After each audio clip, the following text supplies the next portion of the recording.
Star-studded wide receiver of the 2010s decade Demaryius Thomas tragically passed away December 9th of 2021, and his legacy remains glorified in many eyes. A career that was idolized on the field and built with plenty of battles deserves endless recognition. Today I'll be diving in on how good Demaryius Thomas actually was, his childhood, his career in football, and what led up to his tragic death. In 1987, a Christmas miracle occurred as Demaryius was born on Christmas Day. However, Demaryius' childhood would go on to be the definition of rough. When Demaryius was 3 years old, his mother, Katina Smith, who had him when she was just 16, was arrested and went into prison for 18 months due to drug trafficking. Having a child at 16 isn't for anybody, and his mother went to desperate measures during desperate times. Due to her arrest, this meant that Demaryius had to spend a lot of time with his grandmother, as his father had also just been enlisted into the military. But his grandmother, Minnie Pearl Thomas, ran a crack house, the same place Demaryius grew up in. Demaryius grew up seeing people come in and out the house, buying, selling, using. His grandmother ran the whole operation. After his mother was released, Demaryius developed a very close bond with her, as again, his dad was often away due to military assignments. However, growing up seeing crack cocaine being sold under the same roof you sleep in isn't appealing, and finally, Demaryius decided to say something to his mother. In the documentary, No Doubting Thomas, Demaryius stated, quote, "I had told my mom I had a dream, that something bad was going to happen, that somebody was going to go to jail for a very long time," end quote. A month after that dream in March 1999, his mother was arrested again, but this time went on to be sentenced to 20 years in prison for crack distribution. Demaryius was just 11 years old. In fact, he was even at home when police came to arrest her, and the scene, as Demaryius describes it, is haunting. Demaryius stated, quote, "The loudest sound I've ever heard. I was sleeping by the door when the men busted in. It was 7 in the morning right before school. The first thing I saw were the guns pointing at me, big guns, like in a movie. I didn't know they were police. I just saw guns and red dots flashing. They told me to get down. I laid on the floor and they went into my mom and stepdad's room. They brought them out in handcuffs. As they were walking my mom went to the police car. She said, 'Can I please just take my kids to the school bus one last time?' End quote. His grandmother was also arrested. Minnie had 2 previous drug convictions when she was arrested in 1999, which led to receiving 2 life sentences with the possibility for parole after 40 years. With his father being in the military and now his mother, stepfather, and grandmother locked up, Demaryius was essentially an orphan. He had no guidance, no family stability, and was lonely. During this time, he went to go live with his aunt and uncle. He stated that at a certain point, he used to cry every single night. He would even get teased at school as kids would make fun of him that his mom was a drug dealer, but he didn't let that get to him. Moving in with his aunt and uncle was the best thing that could have possibly happened for Demaryius in this situation, and he felt like his life changed. His uncle was a pastor and put Demaryius into church. He was an usher and started picking peas every single Saturday. His aunt, on the other hand, treated him like his own child. Even though Demaryius wished his mother could have seen him play, the discipline and structure served Demaryius well on the field.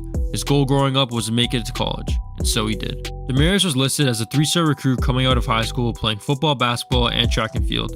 As a multi-sport athlete, he received offers from Clemson, Duke, Georgia, Indiana, Louisville, and South Carolina, but decided to commit to Georgia Tech. One of the reasons being that it was close to home, and the other being Calvin Johnson, as he looked up to him as a football player. Demaryius spent 3 years at Georgia Tech studying management. His debut for Georgia Tech was against Notre Dame on September 1st, 2007, where Demaryius recorded just 1 catch for 9 yards. However, just over a month later, he would go on to have his breakout game of the season with a dominating performance against Maryland, where he caught 9 balls for 139 yards, with 1 being a touchdown. A year later, in his second season, Demaryius dropped his career high in yards against Duke, racking up 9 catches, 1 touchdown, and 230 yards with a 25.6 yards per catch average. Altogether, during his collegiate career with the Yellow Jackets, he recorded 120 receptions for 2,339 total yards and 15 touchdowns in 3 seasons from 2007 to 2009. In his last season, Demaryius cemented his first-round pick legitimacy, catching 46 receptions for over 1,100 yards and 8 touchdowns. The most impressive stat from that season is that his average yards per catch that season was 24.6 yards a catch. Ridiculous. This led to Demaryius entering the 2010 NFL Draft and being selected with the 22nd overall pick in the first round by the Denver Broncos. He was also the first wide receiver selected in this draft class. His debut for the Broncos was thrilling as he recorded 97 yards, 8 catches, and a touchdown in a 31-14 home win over Seattle. It didn't run entirely smoothly in Denver, as in his first 2 years he battled with injuries and couldn't consistently stay on the field, but in his second year, he would go on to display the best play of his career with an 80-yard walk-off touchdown on the very first play in overtime to beat the Steelers in the wild card round, cementing an iconic playoff moment NFL fans will never forget. Demaryius describes the play knowing it was going to happen. Demaryius said that the Broncos knew all game if they were to bring Eddie Roll into motion, the Steelers safeties would come in thinking that the Broncos would run the ball. So, the Broncos set Eddie Roll in motion. Demaryius saw the safety come in and thought to himself that all he has to do is beat Ike Taylor, and so he did. Demaryius describes the play stating, "This is one of the biggest moments I've ever played ball. It still gives me chills to this day." In that same game, Demaryius set a franchise postseason record with 204 yards, and he set the record on just 4 catches, which is good for an average of 51 yards per catch, the second highest total in a single game in NFL history. This was the day greatness of Demaryius was born. They would go on to lose to the Patriots in the divisional, but for Demaryius, the potential was looking beyond bright. His third season is when he would absolutely take the league by storm, finishing the year off with over 1,400 yards and 10 touchdowns. He blossomed, and a big factor to that was he was catching balls from Peyton Manning rather than Tim Tebow, as the Broncos signed Manning that season under a 5-year, $96 million contract. The Broncos would end up winning the division again, going 13-3, but got knocked out of the playoffs by eventual Super Bowl winners, the Baltimore Ravens. Midway through the fourth quarter, Denver drove 88 yards, ending the drive with a 17-yard touchdown by who else but Demaryius Thomas, but tragedy struck, as with under a minute left, Joe Flacco heaved a 70-yard bomb to Jacoby Jones. Coverage was sold, the game was now tied and heading into overtime, where the Broncos would later suffer a 38-35 double overtime loss. With 28 points scored in the first 11 minutes of the game, 3 return touchdowns, 5 lead changes, and single-digit temperatures, this was by far the best game of the year. But for Demaryius and the Broncos, it was the worst. Demaryius would come back in the next season notching another 1,400 yards, and this time a career high in touchdowns with 14. He was honored to his second Pro Bowl and was even selected as an All-Pro. But the season would end in yet again another heartbreak, as they would get smoked by the Seahawks in Super Bowl 48 with a scoreline 43-8. Demaryius fought to the bone and gave it his all as he caught 13 receptions for 118 yards and would be the only man to score Denver's only touchdown of the game. But sadly, it was nowhere close to enough. This made Demaryius hungry.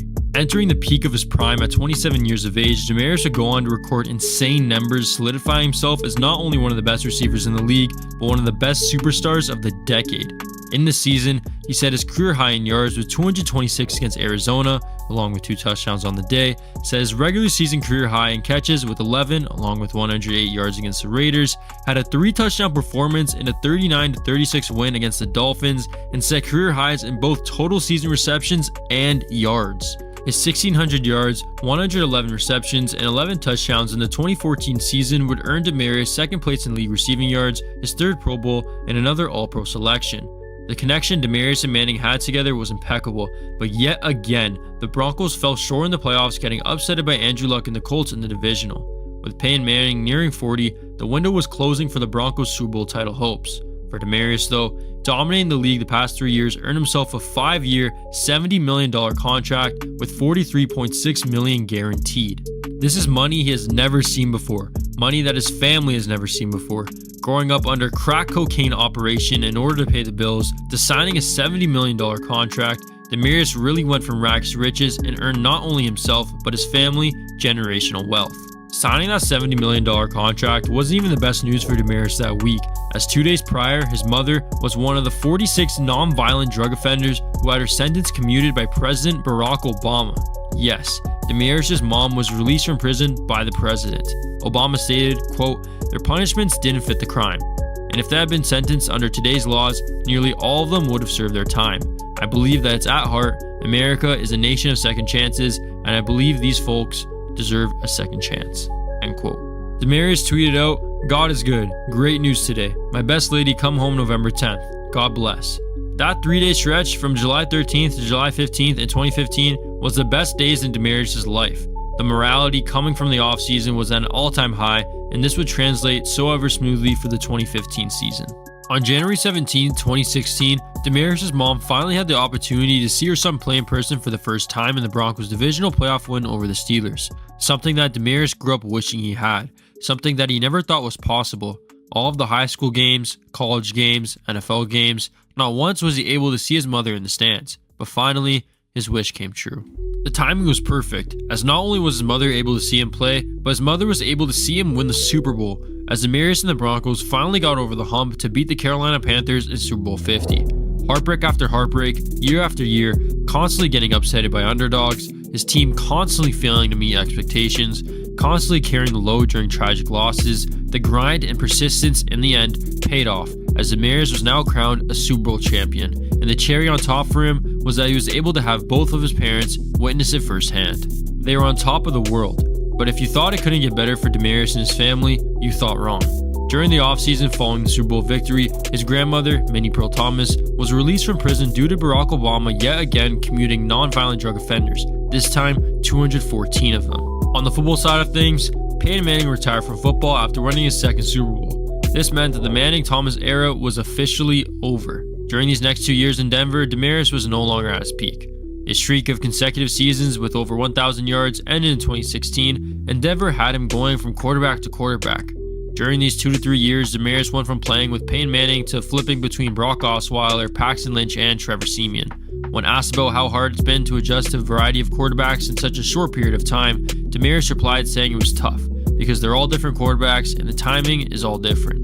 And just like that, his career in Denver ended with the loss to the Chiefs early into 2018, as he was traded to Houston for a 4th and 7th round pick. Funny enough, he would go on to make his debut for the Texans against the Broncos just 5 days after the trade, in which he tallied 61 yards in a Texans win versus his former team. Late in his career, post-Denver era, and now 30, the spiral kept spiraling down for Demaryius as he suffered a season-ending injury, tearing his Achilles tendon in a loss versus Philadelphia. Due to the season-ending injury, Houston would go on to cut Demaryius on February 12, 2019, after the season. The week would get worse for him though, as just 4 days later, he was involved in a single vehicle rollover crash at 12:20 in the morning in Denver. He was driving 70 miles per hour in a 30 miles per hour zone. For Canadians watching this video, this is the equivalent to driving about 110 in a 50. He drove off the road, struck the median, and went airborne. He could have died, but later pled guilty to a careless driving charge. This is a video about remembering Demaryius Thomas, however, this information is important later on. Even after the Achilles tendon and car crash, his career wasn't just done yet. The Patriots signed him a few months later, placing him on a physically unable to perform list until he rehabs his Achilles. His stint in New England, though, was less than minimal, as he only suited up to play one preseason game before being traded to the Jets for a 6th round pick. The season would go on to be his last. In his final NFL game, Demaryius caught 2 balls for 28 yards and a touchdown in a tight 22-21 divisional win over the Dolphins.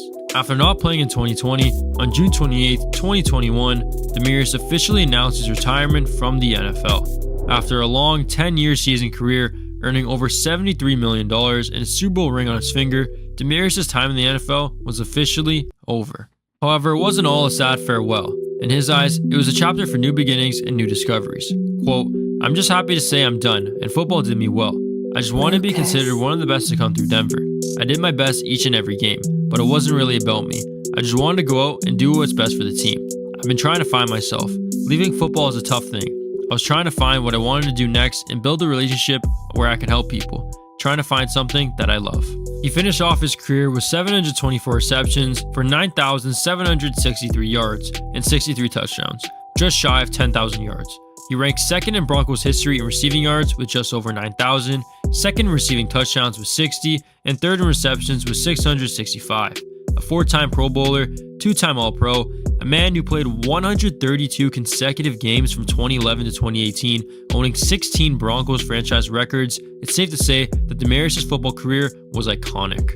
But unfortunately, a few months later, on December 9th, 2021, officers responded to a 911 call about a cardiac arrest at the Thomas' residence just before 7 o'clock. They were directed by the caller to a bathroom, in which Demaryius' body was found in the shower. He was pronounced dead shortly after. His cousin LaTanya told the press that she believed Demaryius died of a seizure. Quote, "He had been suffering from seizures for over a year, and we believe he had a seizure when he was showering. We're not sure when he died. We just spoke to him yesterday." End quote. He was alone, and a friend couldn't get a hold of him, so he called his driver, who has a key because of the seizures, and he went to his home and found him in the shower. According to his autopsy report, Demaryius did die due to complications related to his seizure disorder. He had been suffering from seizures for over a year, and most believe this was stemmed from his 2019 car crash. After his death, he was diagnosed with stage 2 CTE, which is a brain degeneration caused by frequent head traumas, but this does not directly cause his death. Just 6 months after retiring, the NFL community was now mourning the loss of not just an incredible football player, but an incredible inspiration. The funeral took place a few days later with a public viewing held at West Lawrence High School gym, located in Dexter, Georgia, where Demaryius played high school football. Tim Tebow, former quarterback of Demaryius, tweeted out stating, quote, "So many are going to remember him for his athletic ability, but I'll be remembering him for his kindness, his smile that would light up a room, and the love he had for those in his life." End quote. Just 3 days following his death, the Denver Broncos had a series of tributes for their legend against the Lions. All Broncos players wore the number 88 on their helmets, showed a pregame video tribute, and held a moment of silence. The scene was emotional. The number 88 was repped everywhere, inside and outside the stadium. The Broncos on the very first play of the game would then line up with 10 men in the huddle, leaving the X position open in honor of where Demaryius used to play all those years. Tackle Garrett Bowles, who was drafted in 2017 and was one of the 10 current Broncos to call Demaryius a teammate, stated that, quote, "The one thing Demaryius always said was his name was going to be in these rafters, and everyone's going to know who he is for so many years." End quote. Unfortunately, he lived a very, very short life, but his goals, aspirations, and mission was accomplished. Elected into the Colorado Sports Hall of Fame, as well as the Georgia Tech Hall of Fame, a prolific NFL career, a champion, an earner for his family, an incredible man who inspired kids in Denver, and a joy to have around teammates in the locker room. He touched and affected many for all the positive reasons. His legacy, just like how he wanted it to be remembered, will be in the rafters. Every single time the Broncos suit up to play at Mile High Stadium, Demaryius' presence is there, an icon that Denver fans, NFL fans, and the NFL community will forever cherish and never forget. Rest in peace, Demaryius Thomas.